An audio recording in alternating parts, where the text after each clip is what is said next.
नमस्कार, आप देख रहे हैं अपना बिहार। आपके साथ मैं हूं अलीम अतहर। बुलेटिन की शुरुआत बड़ी खबर से करेंगे। अररिया से बड़ी खबर है, जहां पर मंदिर में लगाया गया है विवादित झंडा। मंदिर में तोड़फोड़ की खबर है। उपद्रवियों की करतूत सामने आई है, जिन्होंने मंदिर पर विवादित झंडा लगा दिया, साथ ही तोड़फोड़ भी की है। एसडीएम और एसडीपीओ ने मौके का जायजा लिया है। वहीं सांसद ने कहा है कि दोषियों पर कार्रवाई हो। रामपुर कोदरकट्टी के विष्णु मंदिर की यह घटना बताई जा रही है। वहीं पुलिस ने अज्ञात लोगों पर एफआईआर दर्ज कर लिया है। सतीश हमारे साथ जुड़े हुए इस खबर पर ज्यादा जानकारी के लिए। सतीश, क्या कुछ मामला है पूरा? जी, दरअसल देखिए कि आज सुबह जब घर से लोग निकले बाहर, तो मंदिर में देखा गया कि विष्णु भगवान के पास जो नाग देवता का जो फन होता है, उसमें एक फन जो है तोड़ दिया गया था असामाजिक तत्वों के द्वारा। और वहीं पर जो इस्लामिक जो झंडा होता है वो गाड़ा हुआ था। और स्थानीय जो मुखिया हैं, उन्होंने नगर थाना पुलिस और जिला प्रशासन को इसकी सूचना दी। उसके बाद जो जिला प्रशासन की पूरी टीम जो है उस गांव में जाकर जायजा ली, और जो विवादित जो झंडा है उसको पुलिस ने अपने कब्जे में ले लिया है। और फिलहाल जो स्थिति है वो सामान्य बनी हुई है। वहीं अररिया सांसद प्रदीप सिंह ने मांग की है कि ऐसे असामाजिक तत्वों की निशानदेही की जाए और ऐसे लोगों की गिरफ्तारी की जाए, ताकि फिर से ऐसी कोई हरकत ना कर सके। जी सतीश, आपसे जानना चाहेंगे, क्या कहना है पुलिस प्रशासन? आखिर ये कब इस तरह के घटना को अंजाम दिया गया? क्या किसी ने देखा या किसी पर कोई शक? जी, दरअसल देखिए अररिया। चलिए सतीश, आपसे हम जुड़ेंगे। हमारे साथ प्रदीप सिंह, अररिया के सांसद, जुड़े हुए हैं। प्रदीप जी, क्या लगता है, क्या अररिया के माहौल को खराब करने की कोशिश की जा रही है, जानबूझ के की गई है, या किसी की शरारत है? बिल्कुल। अभी मैं वहीं पर देख के आया हूँ, स्वयं में जाके देखा हूँ। और जब ये घटना घटी थी तो वहाँ के लोकल मुखिया हैं राजेश सिंह जी ने मुझे फोन किया था जी। और राजेश सिंह ने प्रशासन को फोन किया। ऑलरेडी वहाँ डीएसपी साहब पहुंचे हुए थे, पूरे प्रशासन गया था। उन्होंने खुद देखा कि इस्लामिक झंडे लगाया, और जो मूर्ति का जो वो होता है नाग फेन बना हुआ, उसका वो भी तोड़ दिया है। तो निश्चित रूप से यह है घटना जो है माहौल को खराब करने का एक साजिश है। इस तरह का वारदात यहाँ करना चाहता है, सांप्रदायिक सौहार्द को बिगाड़ने का कोशिश है। मैंने एसपी साहब से कहा है कि ऐसे असामाजिक तत्वों पर लगाम लगाइए। किसने यह घटना किया है उनको इमीडिएट उसकी गिरफ्तारी हो, उसको जेल में बंद करिए। प्रदीप जी, आपने बताया कि जो उस इलाके के मुखिया हैं उन्होंने फोन करके जानकारी दी, तो क्या किसी पर किसी तरह का शक उन्होंने बताया, या इस तरह की घटना पहले भी कोशिश की गई थी? बराबर लगातार इस इलाके में इस तरह की घटनाएं करने का कोशिश करता है, परंतु प्रशासन का कहना है कि बगल ही में कोई बस्ती है जहां वो झंडा लगा होता था। इसका छानबीन प्रशासन कर रहा है, और प्रशासन का कहना है कि 24 घंटे में हम उसको गिरफ्तार कर लेंगे। क्या मांग करेंगे? यहां पर जो लोग रहते हैं, अगर इस तरह की हरकत को अंजाम दिया जा रहा है तो जाहिर सी बात है कि असामाजिक तत्वों का काम है, माहौल बिगाड़ सकते हैं। तो प्रशासन को आपने कुछ कहा है, कुछ मांग की है प्रशासन से? क्या डीएम से आपकी बात हुई है? मैंने एसपी साहब से कहा है, अभी थोड़ी देर पहले मेरी बातें हुई है, 1 घंटा पहले, कि आप ऐसे असामाजिक तत्वों को पकड़ करके गिरफ्तार कीजिए, इसको कड़ी सजा कीजिए। चलिए प्रदीप जी, बहुत शुक्रिया हमारे साथ जुड़ने के लिए। पुष्कर कुमार, एसडीपीओ अररिया के, जुड़े हुए हैं। पुष्कर जी, आपसे जानना चाहेंगे, क्या पुलिस इंक्वायरी अब तक कर पाई है? क्या उन लोगों की पहचान हुई है जिन्होंने ये शरारत की है या माहौल बिगाड़ने की कोशिश की है?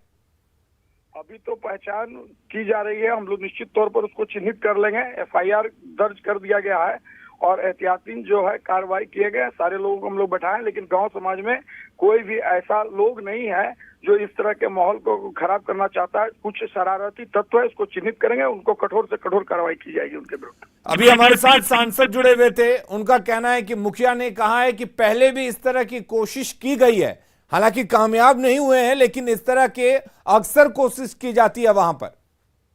पहले की ऐसी कोई घटना तो हमारे दृष्टांत में नहीं आया है अभी, लेकिन अगर कह रहे हैं तो उसके बारे में भी हम पता करेंगे, लेकिन ऐसा कोई दृष्टांत नहीं आया होगा, गांव लेवल तक में ही होगा, इसीलिए इस मामले के बारे में। लेकिन हम लोग एकदम तत्पर रहे, प्रशासन मुस्तैदी के साथ था, और हम लोग लोगों का आपसी अमन चैन और भाईचारा जो गंगा जमुना तहजीब है वो कायम रहेगा। निश्चित तौर पर हम लोग भी सतर्क हैं और किसी भी प्रकार की कोई अप्रिय घटना नहीं होने देने के लिए हम लोग तत्पर हैं और ना होगी।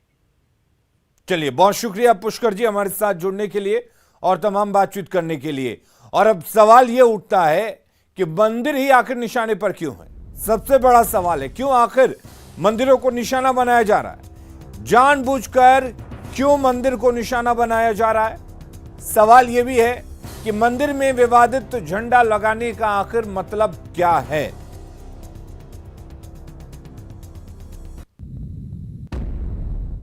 बढ़ेंगे आगे और कोरोना पर आपको बड़ा अपडेट देते हैं। बिहार में कोरोना के मामले बढ़ रहे हैं। 24 घंटे में 91 पॉजिटिव मरीज मिले हैं। सिर्फ पटना में 82 कोरोना के मरीज मिले हैं, जबकि दूसरे जिले में 7 नए केस सामने आए हैं। तो एक बार फिर से कोरोना के मामलों में बढ़ोतरी देखी जा रही है।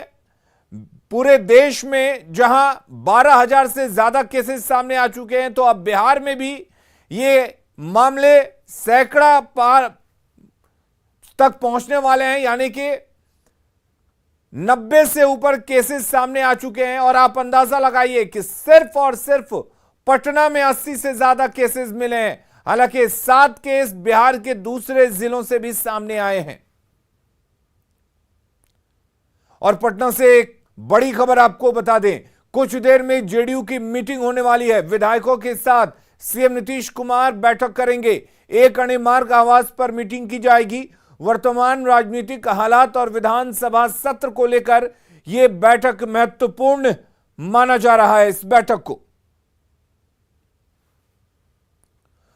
और इस वक्त एक और बड़ी खबर पटना से है। बिहार विधानसभा में ऑल पार्टी की मीटिंग होगी। विधानसभा अध्यक्ष विजय सिन्हा के नेतृत्व में बैठक हो रही है। मॉनसून सत्र को लेकर यह बैठक हो रही है।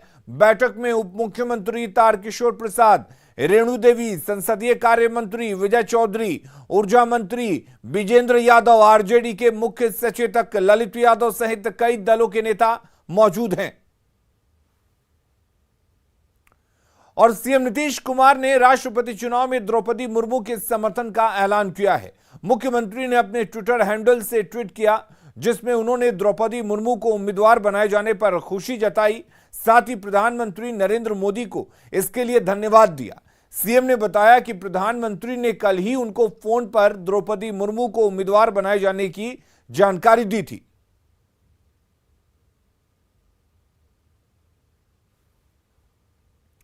और जेडीयू के राष्ट्रीय अध्यक्ष ललन सिंह ने कहा है कि उनकी पार्टी ने द्रौपदी मुर्मू को समर्थन देने का फैसला किया है। देखिए, बिहार के मुख्यमंत्री और जनता दल यू के सर्वमान्य नेता श्री नीतीश कुमार जी सदैव से महिला सशक्तिकरण के प्रति और समाज के कमजोर वर्गों के प्रति न्याय हो, इसके समर्थक रहे हैं। सिद्धांत वो इस सिद्धांत को मानते हैं और इसलिए एक गरीब परिवार में जन्मी आदिवासी महिला राष्ट्रपति की उम्मीदवार है। जनता दल यूनाइटेड उसका स्वागत करती है और समर्थन। रुक करेंगे इस वक्त एक बड़ी खबर की। रांची से बड़ी खबर है, जहां पर राष्ट्रपति चुनाव को लेकर झारखंड के सीएम ने बयान दिया है। द्रौपदी मुर्मू के समर्थन पर उन्होंने बयान दिया है।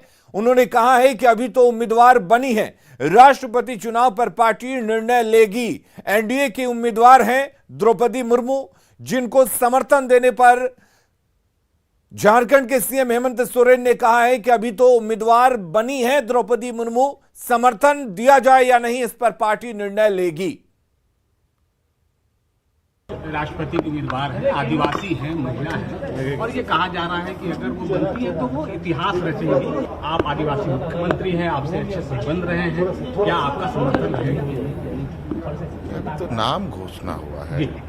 नाम की ना तो ये पार्टी का निर्णय होगा ना। और राष्ट्रपति पद के लिए विपक्ष के साझा उम्मीदवार यशवंत सिन्हा ने कहा है कि यह मुद्दों और नीतियों की लड़ाई है। साथ ही उन्होंने कहा कि अनुभव और तजुर्बा में एनडीए उम्मीदवार से किसी तरह से कम नहीं है।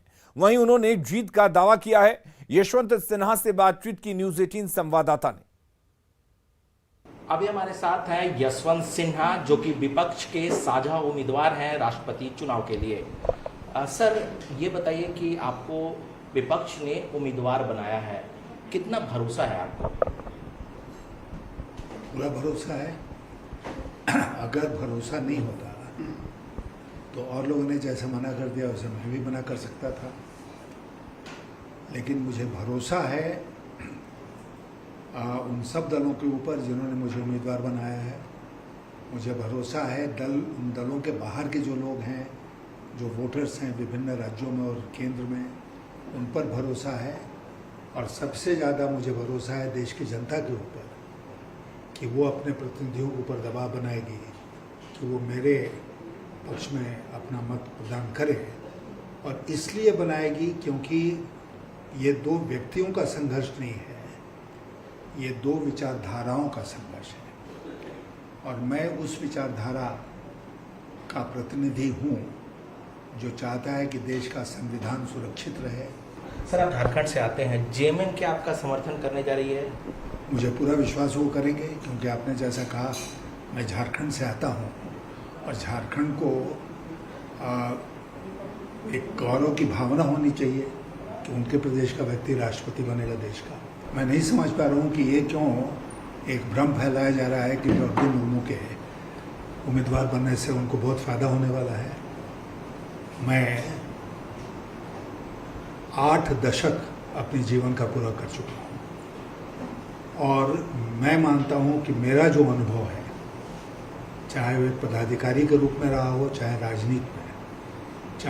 राजनीति में 2 महत्वपूर्ण मंत्रालयों की जो जिम्मेदारी हमने संभाली है, तो मुझे लगता है कि अनुभव के आधार पर तो मेरा कोई मुकाबला है ही नहीं, मेरे सामने कोई खड़ा ही नहीं है। तो ये थी यशवंत सिन्हा। कैमरामैन अप्पू पाठक के साथ अनूप गुप्ता, न्यूज 18 नेटवर्क, दिल्ली। और लोक जनशक्ति पार्टी रामविलास के राष्ट्रीय अध्यक्ष चिराग पासवान ने राष्ट्रपति चुनाव में एनडीए प्रत्याशी को समर्थन देने का ऐलान किया है। चिराग ने कहा कि उनके पिता हमेशा से दलितों की लड़ाई लड़ते आ रहे हैं, ऐसे में एनडीए प्रत्याशी द्रौपदी मुर्मू का वे समर्थन कर रहे हैं। साल के सक्रिय राजनीतिक इतिहास को अगर आप देखें, 5 दशक से ज़्यादा जो हमारे नेता आदरणीय रामविलास पासवान जी ने राजनीति में बिताए, हमेशा उन्होंने अनुसूचित जाति, जनजाति, पिछड़ा वर्ग, समाज के ऐसे वंचित वर्ग, गरीब परिवार से आने वाले लोगों को मुख्य धारा के साथ जोड़ने का उन्होंने काम किया। मुर्मू जी का नाम सामने आया है तो लोक जनशक्ति पार्टी ने बिना कोई एक स्वर में राय था कि हम लोगों को एनडीए के प्रत्याशी आदरणीय द्रौपदी मुर्मू जी का हम लोग को समर्थन करना चाहिए। अग्निपथ योजना के विरोध में आज पटना में आरजेडी ने राजभवन मार्च किया। इसमें कांग्रेस से शामिल नहीं हुई। भाकपा माले के नेता इस प्रोटेस्ट में शामिल हुए। नेता प्रतिपक्ष तेजस्वी यादव और पूर्व सीएम राबड़ी देवी ने इस प्रोटेस्ट का नेतृत्व किया और राज्यपाल को ज्ञापन सौंपा। अग्निपथ योजना को वापस लेने की मांग की। क्या करेंगे ये वो देखने वाली बात है और चिंता का विषय है। जितने नौजवान सड़कों पर उतरे, हम लोगों ने राज्यपाल जी से मांग की है कि जितने भी एफआईआर हुए हैं और जितने भी छात्र जो जेल में बंद हैं, एफआईआर को वापस लिया जाए और उनको जेल से जो छोड़ा जाए। जी क्या करिए मैडम? देश के जनता माफ नहीं करेगा। देश का जनता माफ नहीं करेगा। मोदी जी आग लगाए हैं, सुन रही है आप लोग। यहाँ आया सरकार चलाना है, यहाँ देश के सुरक्षित रखने के लिए और लुटा रहे हैं देश को, नौजवान को फेंक रहे हैं नाला में। देश में आग लगाए हैं नरेंद्र मोदी। और कांग्रेस नेता अजीत शर्मा ने कहा है कि आरजेडी का प्रदर्शन अपना है और कांग्रेस का अपना। कि हम लोग सब लोग यहाँ हैं, सब विधायक यहाँ हैं, तो आप खुद बोल रहे हैं कि सभी विधायक को बुलाया गया है, तो वो लोग कर रहे हैं, ठीक है, महागठबंधन के पार्ट है, वो लोग कर रहे हैं, हम लोग यहाँ कर रहे हैं, फिर हम लोग जाएंगे वहाँ भी करेंगे। लेकिन आप लोगों को नहीं बुलाया गया आरजेडी की तरफ से? नहीं, बुलाना क्या है, कांग्रेस पार्टी राष्ट्रीय पार्टी किसी को बुलाना नहीं है। हम लोग जो एनडीए सरकार गलत करेगी उसके खिलाफ हम लोग सभी है, चाहे वो राजद हो, कांग्रेस हो, जो भी है, सब लोग एक साथ है। और बिहार में एसटीटी अभ्यर्थी अब तक 2 गुटों में बंट चुके हैं। दोनों गुटों की मांग भी अब अलग अलग है। एक गुट गर्दनी मार्ग में प्रोटेस्ट कर रहा है तो दूसरा गुट दूसरी जगह। आखिर क्या है इनकी मांग, उनसे बात की हमारे सहयोगी रजनीश कुमार ने। बिहार में 7वें फेज की शिक्षक बहाली का लगातार अभ्यर्थी इंतजार कर रहे हैं, लेकिन गर्दनी बाग में इन दिनों जो है माहौल काफ़ी गर्म है, क्योंकि एक तरफ जहां मेरिटधारी अपने आप को बता रहे हैं कि हम मेरिट वाले हैं और हमें एकेडमिक्स मार्क्स पर बहाली नहीं चाहिए, तो दूसरी तरफ जिन पर आरोप है कि नॉट इन मेरिट वाले हैं, वो लोग भी बता रहे हैं कि हम क्वालिफाइड हैं, हमें सरकार ने और कोर्ट ने मान लिया है। जाहिर है दोनों तरफ विवाद है। जरा बात करते हैं। मेरिट वाले ये कह रहे हैं कि हम लोगों को डिग्री लाओ, नौकरी पाओ नहीं चाहिए, एकेडमिक्स पर बहाली नहीं होनी चाहिए। आप क्या? जी सर, सिर्फ 2020 नियमावली होनी चाहिए, जो सरकार भी इस बात को मान रही है कि 2020 नियमावली होनी चाहिए और गजट का पालन होना चाहिए। सर, हम लोग अनिश्चितकालीन धरना पे बैठे हुए हैं। आज हमारा पहला दिन है और जब तक कि हमारी मांग को 4 सूत्री मांग है, हमारी 4 सूत्री मांग के थ्रू हम लोग यहाँ पे आए हैं, जिसमें बिहार गजट 2019 का अक्षरशः पालन किया जाए। सिर्फ STET मार्क्स पे गुणवत्तापूर्ण शिक्षा होती है। BA, BEd, मैट्रिक, इंटर सब में हम लोग 4 बजे सुबह से उठ के 9 बजे तक पढ़ाई किए हैं, तो वो शिक्षा। बिहार में मानसून दस्तक दे चुका है। उत्तर बिहार में बाढ़ की स्थिति बन गई है, लेकिन दक्षिण बिहार में सामान्य से कम बारिश हुई है। गर्मी से थोड़ी राहत जरूर मिली है, लेकिन लोगों को डर सता रहा है कि सामान्य से कम बारिश हुई है, कहीं सुखाड़ की स्थिति पैदा ना हो जाए। मौसम वैज्ञानिक आनंद शंकर से बात की संवाददाता विनीता मिश्रा ने। बिहार में मानसून दस्तक दे चुका है। उत्तर बिहार में बाढ़ की स्थिति उत्पन्न हो गई है, लेकिन दक्षिण बिहार में अभी भी बारिश औसत से कम है। ऐसे में लोग उम्मीद कर रहे हैं कि आखिर दक्षिण बिहार में जिस तरीके से बारिश कम हो रही है, आने वाले दिनों में क्या बारिश होगी या फिर सुखाड़ की स्थिति उत्पन्न होगी। हमारे साथ मौसम वैज्ञानिक आनंद शंकर मौजूद हैं। क्या कुछ लग रहा है जिस तरीके से उत्तर बिहार में बाढ़ की स्थिति उत्पन्न हो गई है, दक्षिण बिहार का? देखिए, जो पूर्वानुमान था कि मानसून 2022 सामान्य रहेगी और पूरे बिहार में अक्रॉस द स्टेट बारिश अभी भी सामान्य हुई है। आप देख सकते हैं, फिगर हमारे पास है, सामान्य से आज तक -7% ही कम है। लेकिन आगे जो पूर्वानुमान है इवन अक्रॉस द स्टेट का, साउथ बिहार के लिए भी, कि जैसे ग्रेजुअली ईस्टर्ली विंड स्ट्रांग होगी तो मानसून भी स्ट्रांग होता जाएगा और थोड़ा बारिश है, जैसे कि जो साउथ वाले पार्ट है उसमें अच्छी होने की संभावना बन रही है। और इवन अभी भी जो अक्रॉस द स्टेट देखें तो मानसून सामान्य ही है, कहीं भी सूखा की स्थिति नहीं बन रही है और आने वाले समय में इवन जून के लास्ट वीक तक भी अच्छी वर्षा की संभावना बन रही है। मौसम वैज्ञानिक का साफ तौर पर कहना था कि भले ही अभी लगे कि बारिश नहीं हो रही, लेकिन आने वाले दिनों में दक्षिण बिहार में भी अच्छी बारिश होगी, लोगों को परेशान होने की जरूरत नहीं है। उत्तर बिहार में भले ही बाढ़ की स्थिति उत्पन्न हो गई हो, दक्षिण बिहार में बारिश कम हुई है, लेकिन जून के अंत होते होते यानी इस महीना के लास्ट में अच्छी बारिश होगी और लोगों को घबराने की बिल्कुल जरूरत नहीं है, सुखाड़ की स्थिति उत्पन्न नहीं होगी। विनीता मिश्रा, न्यूज़ 18 पटना। और खबरें लगातार जारी हैं, आप बने रहिए न्यूज़ 18 बिहार झारखंड के साथ।